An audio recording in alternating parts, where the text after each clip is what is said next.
The captain's voice cut through the cabin like thunder. Get this poor woman off the plane right now, she's contaminating the air in first class. Laughter rippled through the rows, sharp and mean, the kind that feeds on someone else's embarrassment. A few passengers lifted their phones, ready to capture a viral moment. The woman in the faded grey sweater didn't move. She just clutched her old backpack a little tighter, her eyes calm and unreadable. The head flight attendant tore her boarding pass clean in half, the paper snapping like a whip.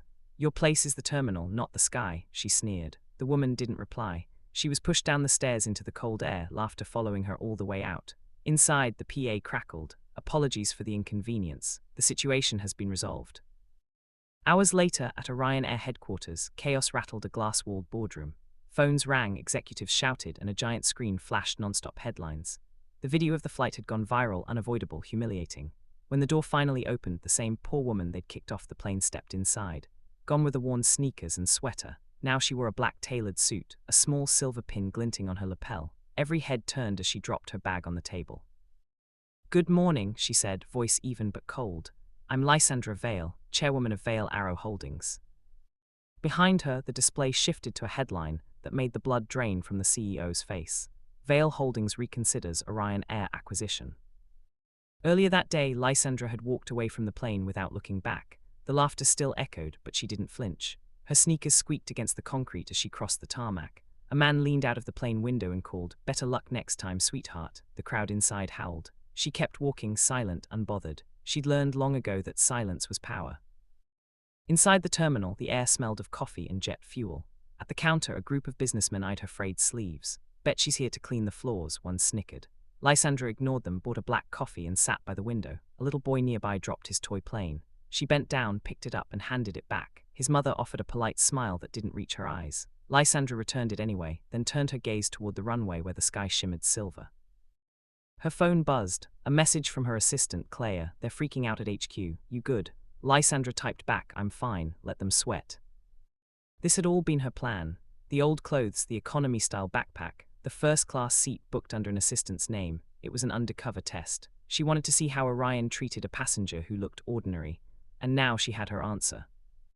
She remembered the exact moment it began on that flight. The first-class cabin gleamed with polished wood and champagne flutes. A man in a navy blazer smirked when she sat down. "Lost your way to economy, hun," he said loudly. A woman across the aisle laughed. "Oh, let her stay, it's like charity." Snickers spread through the rows. Lysandra calmly stored her backpack beneath the seat. Then came Tanya Reid, the head flight attendant, sharp in every way that wasn't kind. "Ma'am," she said sweetly, "are you sure this is your ticket? First class isn't for everyone." Lysandra met her gaze. "I'm sure." Tanya leaned closer, her perfume sharp. "We have standards," she whispered. "That bag of yours looks unsanitary." A man too rose back, laughed. "Guess she's never heard of designer luggage." Across the aisle, a woman dripping in diamonds added, "Sweetheart, this isn't a thrift store." The laughter grew, phones tilted. Lysandra said nothing. She zipped her bag closed with a steady pull, the sound slicing the noise in half. "Am I embarrassing myself?" she asked quietly. The woman blinked, startled. Captain Elliot Crane stepped from the cockpit, tall and loud, reeking of arrogance. "This isn't a soup kitchen," he barked. "Get her out of here." Applause erupted. Tanya tore the ticket, her smile triumphant. "Let's go, ma'am." Lysandra rose, calm as still water. She looked around the cabin. The laughter dimmed for half a second when her gaze met theirs. Then she turned to Tanya and said softly, "Thank you, I've seen enough." No one realized what she meant until much later. By the time she reached the terminal, the sun had set. Her phone buzzed again. "Claire, security footage confirms everything. Media's catching on." Lysandra smiled faintly. "Perfect," she murmured, tossing her coffee cup into the trash. At Orion headquarters that night, panic spread like wildfire. The interim CEO, Gavin Hull, slammed a fist on the table. "This is a disaster." On the screen, the viral clip looped, Tanya ripping the ticket, the captain shouting, passengers laughing. Comments poured in by the thousands. "Boycott Orion. Fire the crew. Who was she?" Tanya crossed her legs, trying to stay composed. "I followed procedure," she said. "Her bag was unhygienic." Elliot added, "She didn't belong there. You saw her. She looked homeless." A junior analyst whispered, "What if she was the Vale Holdings inspector? I heard they were sending someone anonymously." "Silence," Gavin scoffed. "A CEO dressed like that, don't be ridiculous." But the PR manager slid a tablet across the table. On it, confidential, Vale Holdings to conduct anonymous service audit. Gavin's face went pale. Meanwhile, in a cab speeding through Manhattan, Lysandra watched city lights flicker across the glass. The driver glanced in the mirror. "Rough day, miss." She smiled faintly, not rough, just revealing. Her phone buzzed again. "Claire, they're spiraling. You ready for tomorrow?" Lysandra looked at her reflection in the window, calm, collected, dangerous. "Ready," she texted back. The next morning, Orion's headquarters looked like a glass palace pretending it wasn't on fire. The lobby was spotless, the staff unnaturally cheerful, but tension clung to the air like smoke. Upstairs, in the top-floor boardroom, every executive was already seated when the door opened.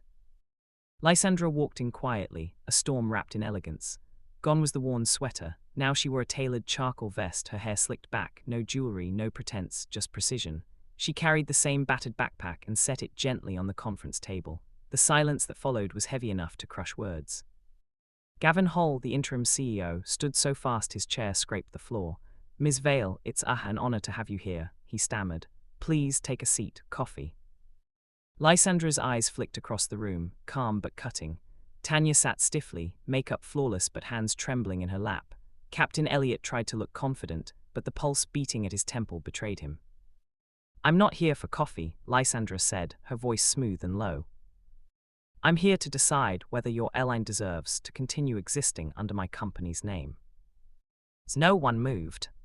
She opened her backpack, pulled out a folder thick with printed reports and placed it on the table. "What I experienced yesterday was not a customer service issue," she said. "It was a character issue. Your people mocked, humiliated, and discarded someone they thought was beneath them. They failed my test." Gavin tried to speak, but she lifted a hand. "I wasn't finished."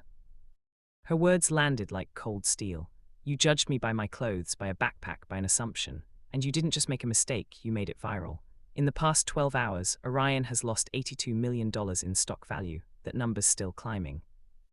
Gavin swallowed hard. "Ms. Vale, please understand, we didn't know." "That's the point," she interrupted. "You never know, you never ask. You just look, decide, and condemn." Across the table, Tanya whispered, "Ma'am, I was just following procedure." Lysandra turned to her. "Procedure doesn't require cruelty. You enjoyed it." Tanya's face went pale. Lysandra's gaze softened for the first time. "You can fix ignorance, you can't fix arrogance." She turned toward the captain. "And you, Captain Crane, you didn't check the manifest before ejecting me. You didn't even ask why a woman in economy clothes had a first-class ticket. Tell me, how does that align with Orion's safety standards?" Elliot tried to recover his swagger. "I was maintaining order on my aircraft. You were a disturbance." Lysandra's tone dropped. "I was your employer." The room froze. She stood, opening her folder and sliding a stack of papers across the table. Effective immediately, Vale Holdings is suspending its acquisition of Orion Air. A full ethics audit will begin today. Everyone involved in yesterday's incident is on leave pending review. Gavin's voice shook. "Ms. Vale, please reconsider. This will destroy us." Lysandra met his eyes. "You destroyed yourselves the moment you laughed." Silence filled the room, thick and suffocating. Tanya's breathing hitched. Elliot stared at the table. No one dared move. Lysandra reached into her bag again and placed her torn ticket, the one Tanya had ripped in half, on the table. "Keep this," she said. "A reminder that one careless moment can unravel everything you've built." Then she turned to leave. The sound of her heels echoed like judgment. Outside, Claire was waiting in the hallway with a tablet in hand. "It's done?" she asked. Lysandra nodded. "They know now." Claire smiled faintly. "You could have just told them who you were from the start." Lysandra's eyes softened. "And they would have treated me like royalty. That wasn't the point." They walked toward the elevators, the city skyline glittering through the windows. Down below, the press had already gathered. Headlines screamed across screens. "Mystery passenger turns out to be billionaire CEO. Orion executives under fire." Reporters shouted as Lysandra and Claire stepped through the lobby. Flashbulbs burst like fireworks. A journalist called out, "Ms. Vale, why didn't you reveal your identity earlier?" Lysandra stopped for the first time. Her voice was calm, steady, cutting through the noise. "Because power means nothing if you use it only when it benefits you. True leadership starts when no one knows who you are." The cameras fell silent. For a heartbeat, the crowd simply stared. Then the questions started again, louder this time, but Lysandra kept walking head high. Outside, a gust of wind caught her hair as she stepped into her car. The city shimmered with morning light. She looked out the window, her reflection overlaid on the skyline. Her phone buzzed. Claire again. What do we do about the captain and crew? Lysandra thought for a moment. Give them a chance to learn, she said softly. We can't teach compassion by destroying people. We teach it by showing what it looks like. Claire smiled. You're too kind. Not kind, Lysandra replied, just human. The car rolled through the city streets, and for the first time that day she let herself breathe. The noise of the world faded into the hum of tires on asphalt. The same backpack sat beside her on the seat, frayed, patched, real, a reminder of where she came from and what she refused to forget. As the skyline disappeared behind her, Lysandra closed her eyes. Somewhere above, another plane roared into the sky, its silver wings cutting through the clouds. She smiled. Maybe next time, she whispered, they'll think before they laugh. The driver glanced in the mirror. Ma'am. She opened her eyes, that calm smile still there, just thinking about how fast life changes when truth finally lands. The car turned onto the highway, the city shrinking behind her. And somewhere in a boardroom miles away, an airline began to fall apart. One broken ticket, one cruel laugh, one forgotten act of kindness at a time.